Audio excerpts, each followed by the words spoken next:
বিসমিল্লাহিররহমানিররহিম। আসসালামু আলাইকুম। সুপ্রিয় শিক্ষার্থীরা, আশা করছি তোমরা সবাই ভালো আছো, সুস্থ আছো, নিরাপদে আছো। আমিও ভালো আছি, আলহামদুলিল্লাহ। আমরা এই করোনাকালীন সংকটের সময় বাসায় থাকছি নিরাপদে থাকার জন্য, এবং বাসায় থেকে কিছু স্বাস্থ্যবিধি মেনে নিরাপদে থাকবো, এবং বাসা থেকে বের হলে স্বাস্থ্যবিধি মেনে মাস্ক পরিধান করে বাইরে যাব, এবং বাইরে থেকে এসে পরিষ্কার পরিচ্ছন্ন হব। Shimul memorial north south school and কলেজের নবম শ্রেণীর অর্থনীতি অনলাইন ক্লাসে সবাইকে স্বাগত। উপস্থাপনায় আমি সানজিদা আনোয়ার, সহকারী শিক্ষক, Shimul memorial north south school and college. আজকে আমরা নবম শ্রেণীর সপ্তম অধ্যায় অর্থ এবং ব্যয় ব্যবস্থার পাঠ 7.1, 7.2 এবং 7.3 পড়ব। আমরা পড়ছি অর্থ এবং ব্যয় ব্যবস্থা পাঠ 7.1, 7.2 এবং 7.3। আজকে এই পাঠগুলো থেকে আমরা যা শিখবো তা হচ্ছে অর্থের ধারণা এবং অর্থের প্রকারভেদ বর্ণনা করতে পারবো, অর্থের কার্যাবলী ব্যাখ্যা করতে পারবো, বাণিজ্যিক ব্যাংকের ধারণা এবং এর প্রধান কার্যাবলী ব্যাখ্যা করতে পারবো। তাহলে আমরা এখান থেকে কি কি জানবো? অর্থের ধারণা এবং অর্থের প্রকারভেদ, অর্থের কার্যাবলী, বাণিজ্যিক ব্যাংক এবং তার কার্যাবলী। এবারে আসি আলোচ্য বিষয়। আলোচ্য বিষয় হচ্ছে অর্থ, অর্থের প্রকারভেদ, ধাতব মুদ্রা ও কাগজি নোট, অর্থের কার্যাবলী, বাণিজ্যিক ব্যাংক, বাণিজ্যিক ব্যাংকের কার্যাবলী। ওই যে শিক্ষণ পদ্ধতি আমরা যাদের শিখবো তার মধ্যেই হচ্ছে আলোচ্য বিষয় হচ্ছে অর্থ এবং অর্থের প্রকারভেদ, অর্থের কার্যাবলী, বাণিজ্যিক ব্যাংক এবং বাণিজ্যিক ব্যাংকের কার্যাবলী। অর্থ, অর্থ বলতে আমরা কি টাকাকে বুঝি, তাই না? প্রাচীন কালে কি হতো? বিনিময়ের মাধ্যমে যার যেটা প্রয়োজন সেই প্রয়োজনের সাথে অন্য একটা জিনিসের বিনিময় আদান প্রদান করে মানুষ তাদের যে অভাব ছিল সেটা মেটাতো। যদি ধরি একজন তাঁতির চালের প্রয়োজন, সে তাঁতি কি করতো? কৃষকের কাছ থেকে চাল নিত, তার বিনিময়ে তাকে সে কাপড় দিত। এবং একজন কুমার, তার হচ্ছে মাছের প্রয়োজন বা সবজির প্রয়োজন, সে কৃষকের কাছ থেকে সেটা নিয়ে তাকে মাটির তৈরি জিনিসপত্র দিত। এই যে একের অন্যের সাথে আদান প্রদান, এই আদান প্রদান বা বিনিময়ের মাধ্যমে কি হতো? ওই যে মানুষের অভাবগুলো মেটাতে হতো। কিন্তু এখানে কিছু অসঙ্গতি বা অসামঞ্জস্য থেকে যেত। কি যেমন দ্রব্যের আদান প্রদানের ক্ষেত্রে একটা সমস্যা হতো, অভাবের পরিমাণের ক্ষেত্রে। এখন একজনের চালের প্রয়োজন আর একজনের কাপড়ের প্রয়োজন, এই দুটা কিন্তু একই হতে পারে না।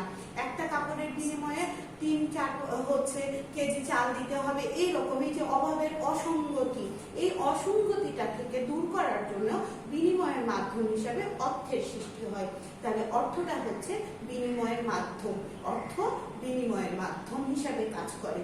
তাহলে অর্থের সংজ্ঞাটা এরকম হতে পারে: সরকার কর্তৃক প্রবর্তিত যে বস্তু মূল্যের পরিমাপক, দেনা পাওনা মেটানোর উপায় হিসেবে সর্বত্র গ্রহণযোগ্য, সঞ্চয়ের বাহন এবং ঋণের ভিত্তি হিসেবে স্বীকৃত, তাকেই অর্থ বলে। তাহলে অর্থটা হচ্ছে সরকার কর্তৃক প্রবর্তিত, মানে সরকার একটা নির্দিষ্ট জিনিসের পরিবর্তে অর্থটা তৈরি করে, সেই অর্থ বস্তুর মূল্য পরিমাপক। অর্থ দিয়ে আমরা কি করতে পারি? বস্তুর পরিমাপ করতে পারি। যে 1 কেজি চালের দাম হচ্ছে 40 টাকা, তাহলে ওই 1 কেজি চালের হচ্ছে পরিমাপটা কত? 40 টাকা। দেনা পাওনা মেটানো, কারো কাছে আমি কোনো কিছু পাবো বা কেউ আমার কাছে কোনোটা পাবে, আমি নিব, সেটাও আমরা অর্থের মাধ্যমে করতে পারি। এবং সঞ্চয়ের বাহন, সঞ্চয়ের বাহন বলতে এটা আমরা ভবিষ্যতের জন্য আমাদের আয় থেকে ব্যয় বাদ দিয়ে সঞ্চিত করে রাখি, সেটাও অর্থের মাধ্যমে রাখি। এবং ঋণের ভিত্তি, কারো কোনো কিছু প্রয়োজন হলে বা ব্যবসায়ীদের ঋণের প্রয়োজন হলে তারা কিন্তু অর্থটাই নেয়, তাহলে এটা হচ্ছে সর্বক্ষেত্রে স্বীকৃত। তাহলে অর্থ এমন একটা জিনিস যা কিনা বস্তুর মূল্যায়ন পরিমাপক, দেনা পাওনা মেটানোর উপায় এবং সর্বত্র গ্রহণযোগ্যই হচ্ছে অর্থ। তাহলে অর্থ হচ্ছে একটা সহজ কথায় বিনিময়ের মাধ্যম, সঞ্চয়ের বাহন, এই হচ্ছে অর্থ। এরপরে আসি অর্থের প্রকারভেদ। অর্থ বিভিন্নভাবে প্রকারিত করা হয় বা বিভিন্নভাবে তাকে প্রকারভেদ করা যায়। তৈরি উপকরণের ভিত্তি হতে অর্থকে 2 ভাগে ভাগ করা যায়। তৈরি উপকরণের ভিত্তিতে অর্থ হচ্ছে 2 প্রকার: ধাতব মুদ্রা এবং কাগজি নোট। আমরা এটা পড়েছি। ধাতব মুদ্রা বলতে 1 পয়সা, 50 পয়সা, 1 টাকা, 2 টাকা, 5 টাকার ধাতব মুদ্রা বোঝায়। আর কাগজি নোট বলতে 10 টাকা, 5 টাকা, 1 টাকা, 2 টাকা, 50 টাকা, 100 টাকা, 1000 টাকা, 500 টাকা, এগুলো হলো কাগজি নোট। কিন্তু এগুলোর সংজ্ঞা আমরা কিভাবে বলছি? ধাতব মুদ্রা হচ্ছে যে ধাতব বস্তু দিয়ে যে মুদ্রাগুলো তৈরি, সেগুলো হচ্ছে ধাতব মুদ্রা। এই ধাতব মুদ্রাকে আবার বস্তুগত মূল্যমানের দিক থেকে দুই ভাগে ভাগ করা যায়। একটা হচ্ছে প্রামাণিক মুদ্রা, একটা হচ্ছে প্রতীক মুদ্রা। প্রামাণিক মুদ্রা বলতে যে ধাতব মুদ্রা গলানোর পরে সেই গলানোর যে পরিমাণ, সেই পরিমাণটুকু সমমূল্যের, ওই যে পরিমাণ আছে সেই মূল্যের সমমূল্যেরই অর্থ প্রদান করা হয়, সেটা হচ্ছে প্রামাণিক মুদ্রা। আর প্রতীক মুদ্রা হচ্ছে ওই যে দৃশ্যমান, যেটা যে ধাতুটাকে গলানোর পরে দৃশ্যমান বস্তুর ঠিক সমান মূল্য পাওয়া যায় না, সেটা হচ্ছে প্রতীক মুদ্রা। কাগজি নোট, কাগজে ব্যবহার করে যে কাগজ দিয়ে তৈরি যে নোট, সেই নোটগুলোকে বলা হয় কাগজি নোট। কাগজি মুদ্রাকে দুই ভাগে ভাগ করা হয়েছে, রূপান্তরযোগ্য মুদ্রা, অরূপান্তরযোগ্য মুদ্রা। রূপান্তরযোগ্য মুদ্রা বলতে যে টাকাগুলোকে আমরা কাগজগুলোকে রূপান্তর করতে পারি, ওই কাগজগুলোর টাকাগুলোকে নিয়ে যে জমা দিলে আমাকে সেই পরিমাণই টাকা দিতে বাধ্য, সেটা হচ্ছে রূপান্তরযোগ্য মুদ্রা। আর অরূপান্তরযোগ্য মুদ্রা হচ্ছে যে কোনো বাইরের দেশে আমি যদি ওই টাকার পরিমাণে যে মুদ্রাটা দিতে পাবো সমমূল্যে, সেটা পাবো না, সেটাই হচ্ছে রূপান্তর অযোগ্য মুদ্রা। এরপরে আসি, এই কাগজি নোটের আবার দুটা ভাগ আছে। গ্রহণের বাধ্যবাধকতার দিক হতে অর্থকে আবার দুই ভাগে ভাগ করা হয়েছে। একটা হচ্ছে বিহিত অর্থ আর একটা হচ্ছে ব্যাংকশিষ্ট অর্থ। বিহিত অর্থ কাকে বলে? যে সরকারি বৈধ, মানে সরকার নির্দেশ, সরকার প্রবর্তিত যে মুদ্রা, সেটা হচ্ছে বিহিত অর্থ। বিহিত অর্থের মধ্যে আবার দুটা ভাগ আছে, একটা হচ্ছে অসীম বিহিত অর্থ, একটা হচ্ছে সসীম বিহিত অর্থ। অসীম মানে তো সীমিত, যে মুদ্রাটা, যে কাগজি নোটটা বা যে অর্থটা আমি দিব, সেটা থেকে প্রয়োজনে যতটুকু সেইটুকুই দিতে আইনগতভাবে সরকার বা ব্যাংক বাধ্য থাকবে এবং জনগণও সেইটুকু পরিমাণ নিতে পারবে, সেটাই হচ্ছে অসীম বিহিত মুদ্রা বা অর্থ। আর সসীম বিহিত অর্থ হচ্ছে যে আইনগতভাবে বাধ্য থাকবে না, জনগণের উপর চাপ প্রয়োগ করা যাবে না, সে ইচ্ছা হলে নিতে পারে, না হলে নিতে পারে না। আচ্ছা, অসীম বিহিত অর্থের মধ্যে আমরা আসি কাগজি নোট, যেগুলো হচ্ছে 5 টাকা, 10 টাকা, 20 টাকা, 50 টাকা, 100 টাকা, 500 টাকা, 1000 টাকা। এই 1000 টাকার নোটগুলো কিন্তু সরকার একটা নির্দিষ্ট সীমা আছে, সেই সীমা পর্যন্ত দিতে বাধ্য এবং জনগণ সেইটুকুই নিতে পারবে, তার বেশি নিতে পারবে না।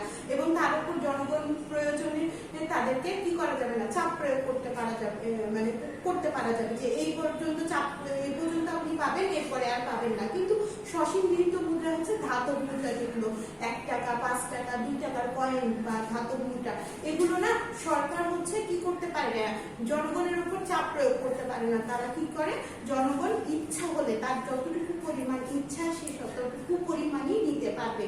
এই ছিল বিহিত অর্থর প্রকারভেদ, অসীম বিহিত অর্থ এবং সসীম বিহিত অর্থ। এরপরে আসি ব্যাংকশিষ্ট অর্থ। ব্যাংকশিষ্ট অর্থ বলতে বোঝাচ্ছে ব্যবসায়িক লেনদেনের ক্ষেত্রে কি করা হয়, চেকের মাধ্যমে কিন্তু লেনদেন করা হয়, বিনিময়ের মাধ্যম হিসেবে ড্রাফট ব্যবহার করা হয়, তারপরে হুন্ডি, বাট্টাকরণ, এগুলো করতে হয়। এগুলো হচ্ছে ব্যাংকশিষ্ট অর্থ, মানে ব্যাংক তৈরি করে। টাকাটা তুমি ওই যে জিনিস চেকটা দিবা, চেকটার পরিবর্তে কিন্তু তোমাকে সেই পরিমাণটা অর্থটাই দিচ্ছে, এটা হচ্ছে ব্যাংকশিষ্ট অর্থ। ব্যাংক তৈরি করে যেগুলো বিনিময় বিল, তারপরে হচ্ছে ব্যবসায়ী লেনদেনের হচ্ছে যে পত্র, সেটা ঋণপত্র, সঞ্চয়পত্র, এগুলো হচ্ছে ব্যাংকশিষ্ট অর্থ।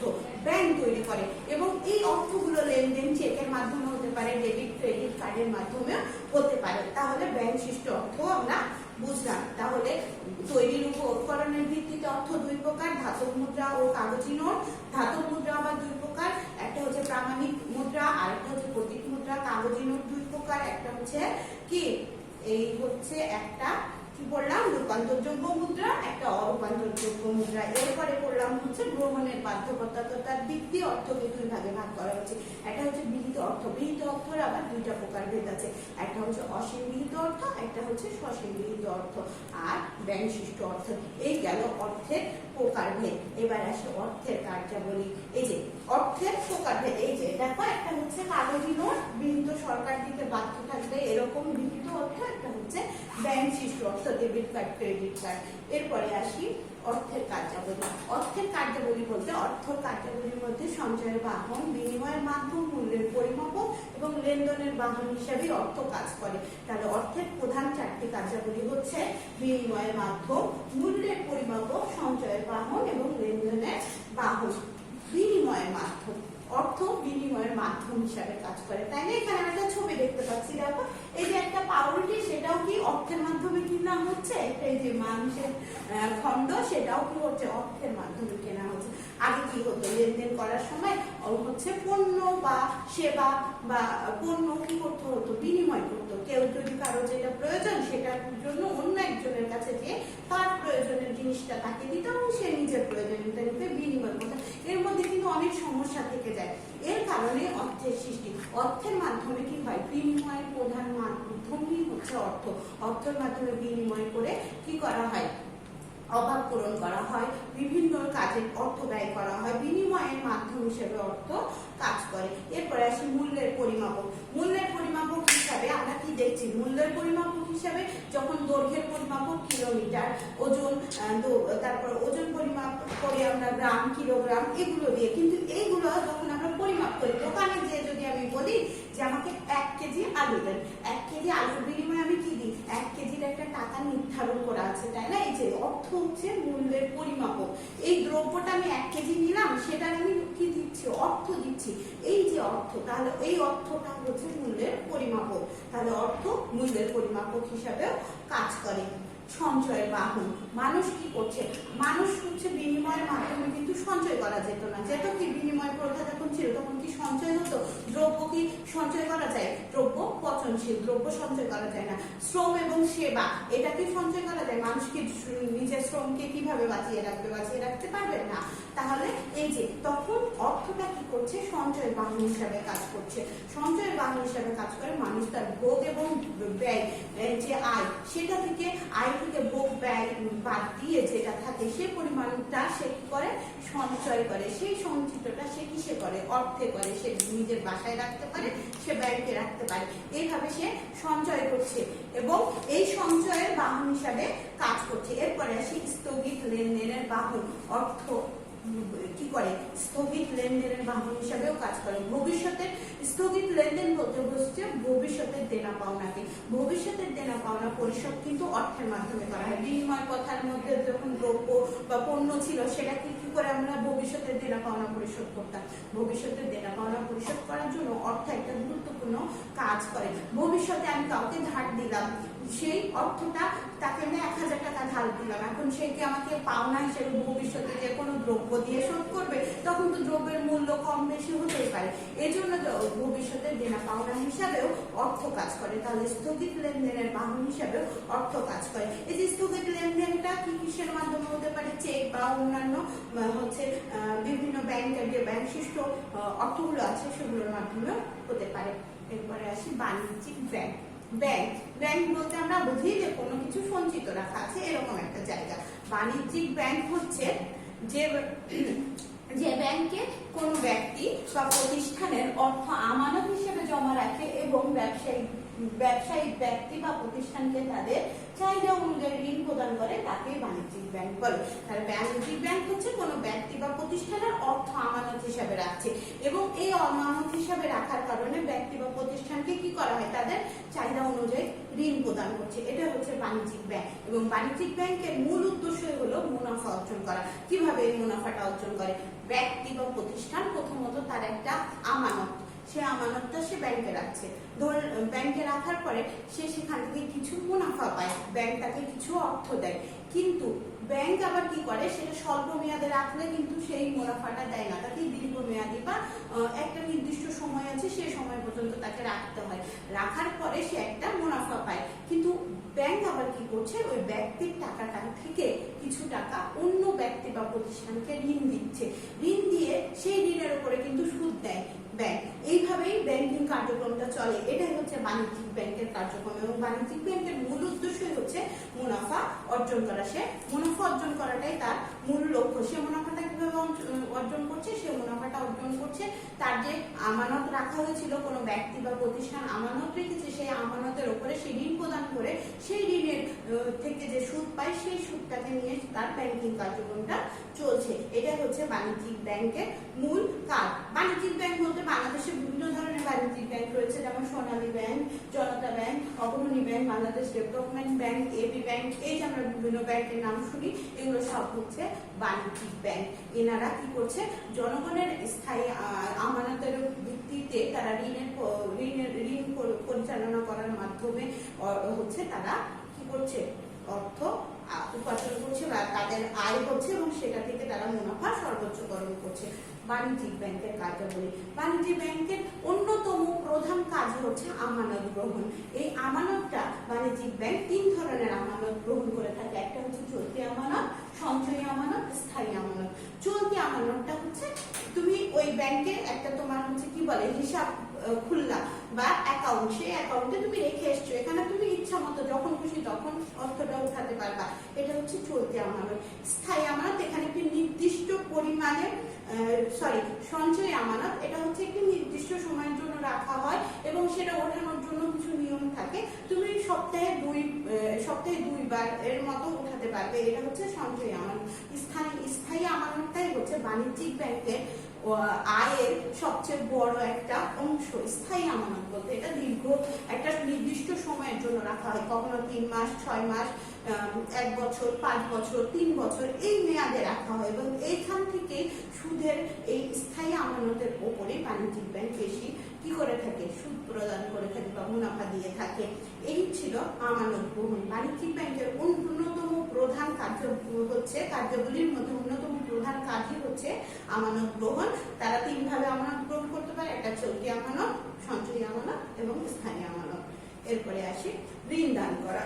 এই যে উপযুক্ত জামানত এবং বন্ধকির বিপরীতে বাণিজ্যিক ব্যাংক ঋণ প্রদান করে থাকে। বাণিজ্যিক ব্যাংক কি করছে, ওই যে বললাম না যে একটা আমানত গ্রহণ করছে, সেই আমানতের কিছু অংশটা সেই ব্যক্তির জন্য রেখে বাকি অংশটা সে কি করছে, অন্য ব্যক্তি বা শিল্প প্রতিষ্ঠান বা প্রতিষ্ঠানকে ঋণ প্রদান করছে এবং এই ঋণটা তারা কি করে, উপযুক্ত জামানত এবং বন্ধকির বিপরীতে বাণিজ্যিক ঋণ প্রদান করে থাকে এবং ঋণ থেকে এই ঋণ কার্যক্রম থেকে তারা কি করে, তাদের আয় সর্বোচ্চ করে। বিনিময়ের মাধ্যম সৃষ্টি করা। বাণিজ্যিক ব্যাংকগুলো কি করছে, বিনিময়ের মাধ্যম সৃষ্টি করছে। সেই বিনিময়ের মাধ্যমটা সে কি করতে পারে, কোনো ব্যাংক ড্রাফট, বিনিময় বিল, বাট্টাকরণ, মুদ্রীকরণ, এগুলোর মাধ্যমে তারা কি করছে, বিনিময়ের মাধ্যমটা সৃষ্টি করছে এবং এই বিনিময়ের মাধ্যমে কি হচ্ছে, মানুষ খুব দ্রুত তাদের লেনদেন পরিচালিত করতে পারছে। এরপরে আসি দেশীয় এবং বৈদেশিক বাণিজ্যের সহায়তা। বাণিজ্যিক ব্যাংকগুলো কি করছে, দেশের অভ্যন্তরীণ এবং আন্তর্জাতিক পর্যায়ে বাণিজ্যের সহায়তা করে। ব্যবসায়ীদের অর্থ যোগান দেওয়ার পাশাপাশি পরামর্শ দিয়ে থাকে। তারা কি করছে, বিভিন্ন সময় হচ্ছে ব্যবসায়ী বাইরের দেশের আন্তর্জাতিক ব্যবসার ক্ষেত্রে তারা কি করে, তারা হচ্ছে তাদের বাণিজ্যিক ব্যাংকগুলো মাধ্যম হিসাবে কাজ করে। তারা ওই 2 ব্যবসায়িক প্রতিষ্ঠানের মধ্যে একটা মধ্যস্থতাকারী হিসাবে কাজ করে এবং বিভিন্ন সময় বিভিন্ন ব্যাংকিং প্রযুক্তি ব্যবহার করে তারা ওই আন্তর্জাতিক এবং অভ্যন্তরীণ সব বাণিজ্যের সহায়তা করে থাকে এবং পরামর্শ দিয়ে থাকে। বাণিজ্যিক ব্যাংকগুলো ওই ব্যবসায়ীদেরকে বিভিন্ন সময় ঋণ দিয়ে তারপরে তাদেরকে বিভিন্ন সময় দেখা যাচ্ছে পণ্য ক্রয়ের জন্য অন্য জায়গায় টেলিফোন বা মেলের মাধ্যমেও তাদেরকে সাহায্য করে থাকে। তাহলে বাণিজ্যিক ব্যাংকের আরেকটি কাজ হচ্ছে দেশীয় এবং বৈদেশিক বাণিজ্যে সহায়তা করে এবং এভাবে তারা দেশের অর্থনীতি ক্ষেত্রে উন্নয়নের ভূমিকা রাখছে। এই যে এভাবে বাণিজ্যিক ব্যাংকগুলো ব্যাংকিং প্রযুক্তি ব্যবহার করেও মানুষদেরকে কি করছে, সাহায্য করছে। যেমন হচ্ছে এটিএম বুথগুলোতে যায়, আমরা কিন্তু দ্রুত টাকা কি করতে পারি, তুলতে পারি। ব্যাংক বন্ধ থাকলেও আমরা যে আমাদের প্রয়োজনে কি করতে পারছি, টাকা নিতে পারছি, অর্থ সংগ্রহ করতে পারছি। এরপরে আসি অর্থ স্থানান্তর। গ্রাহকের প্রয়োজনে ব্যাংক এক স্থান থেকে অন্য স্থানে নিরাপদ এবং দ্রুত অর্থ প্রেরণ করে থাকে। কি করছে, দ্রুত অর্থ প্রেরণ করে থাকে এবং তারা গ্রাহকদের প্রয়োজনে, গ্রাহকদের যখনই প্রয়োজন সে নিরাপদে এক ব্যাংক থেকে অন্য ব্যাংকে শুধুমাত্র ওভার ফোনের মাধ্যমেই তারা কি করে দিতে পারে, এটা হচ্ছে ব্যবস্থা করে দিতে পারে। রেমিটেন্স, আমাদের যারা বিদেশে কর্মরত আছে তাদের অর্থগুলো খুব দ্রুত নিয়ে এসে তাদের দেশে তাদের যে মালিক তাদের কাছে পৌঁছিয়ে দেয় এবং হস্তান্তর করে দেয়। এটা হচ্ছে বাণিজ্যিক ব্যাংকের আরেকটি কাজ। বাণিজ্যিক ব্যাংক আরেকটি কাজ করে থাকে, সেটা হচ্ছে সঞ্চয় বৃদ্ধি। বাণিজ্যিক ব্যাংকগুলো কি করছে, সঞ্চিত অর্থ ব্যবসা এবং উৎপাদন ক্ষেত্রে ঋণ দিয়ে পুঁজি গঠনে সহায়তা করছে।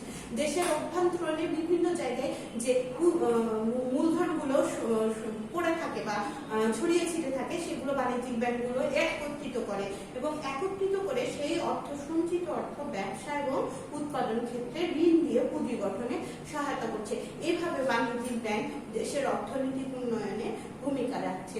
এছাড়াও এগুলো ছাড়াও বাণিজ্য ব্যাংক আরো কিছু কাজ করে থাকে, যেমন আমাদের বিভিন্ন সময় ব্যক্তির স্বর্ণের সম্পদের যে দলিল স্বর্ণ সেগুলো লকার হিসেবে, লকার বিভিন্ন বাণিজ্যিক ব্যাংকে লকার থাকে এবং সেখানে সংরক্ষিত অবস্থায় থাকে। তারপর সম্পত্তি ক্রয়, সম্পত্তির দলিল এগুলোও সেগুলো এখানে কি করা রাখে, রক্ষণাবেক্ষণের জন্য বাণিজ্যিক ব্যাংক কাজ করে থাকে। বিভিন্ন সময় বিভিন্ন কোম্পানির শেয়ার, ডিবেঞ্চার, বন্ড বা এগুলো তারা কি করে দেয়, ক্রেতা বিক্রেতা সৃষ্টি করে দেয় বাণিজ্যিক ব্যাংক। এবং এছাড়াও বাণিজ্যিক ব্যাংক কি করছে, সঞ্চয়ের উপরে কি করে, অধিকারে ঋণ সঞ্চয়ের জন্য জনগণকে উৎসাহিত করে বিভিন্ন সময় সঞ্চয়পত্র এগুলো চালু করে থাকে।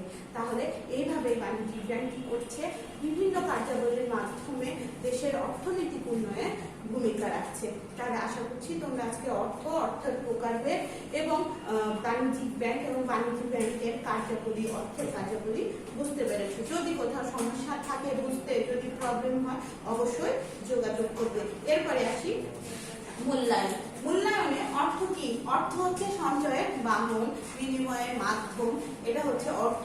অর্থের প্রথম এবং প্রধান কাজই হচ্ছে বিনিময়ের মাধ্যম হিসেবে কাজ করা। কিসের মাধ্যমে? অর্থ এবং ঋণের ব্যবসা হয়ে থাকে। বাণিজ্যিক ব্যাংকের মাধ্যমে অর্থ এবং ঋণের ব্যবসা হয়ে থাকে। বাণিজ্যিক ব্যাংক কত প্রকার আমানত গ্রহণ করে? ওই যে বাণিজ্যিক ব্যাংক 3 প্রকার আমানত গ্রহণ করে। কি কি? চলতি, সঞ্চয়ী এবং স্থায়ী। কোন আমানতের উপর বাণিজ্যিক ব্যাংক বেশি সুদ দিয়ে থাকে? স্থায়ী আমানত। বললাম না, একটা নির্দিষ্ট সময়ের জন্য ব্যাংকে অর্থ রাখলাম, ওই অর্থের উপরে কি করা হয়, বেশি বাণিজ্যিক ব্যাংক সুদ দিয়ে থাকে। তাহলে কোন আমানতের উপর বাণিজ্যিক ব্যাংক বেশি সুদ দিয়ে থাকে? সেটা হচ্ছে স্থায়ী আমানতের উপরে। এই ছিল আজকের পড়া। আগামী দিন আমাদের থাকছে হচ্ছে টপলেস 1, সেটার পড়া হচ্ছে সপ্তম অধ্যায় পাঠ 7.1 অর্থ এবং অর্থের প্রকারভেদ, 2 হচ্ছে অর্থের কার্যাবলী, 3 হচ্ছে বাণিজ্যিক ব্যাংক এবং এর কার্যাবলী। এই 3টা পাঠ আমাদের পড়া। তোমাদের কোথাও কোনো বুঝতে প্রবলেম হলে অবশ্যই যোগাযোগ করবে। আজ এই পর্যন্তই। আগামী ক্লাস দেখার আমন্ত্রণ জানিয়ে সবাইকে ধন্যবাদ।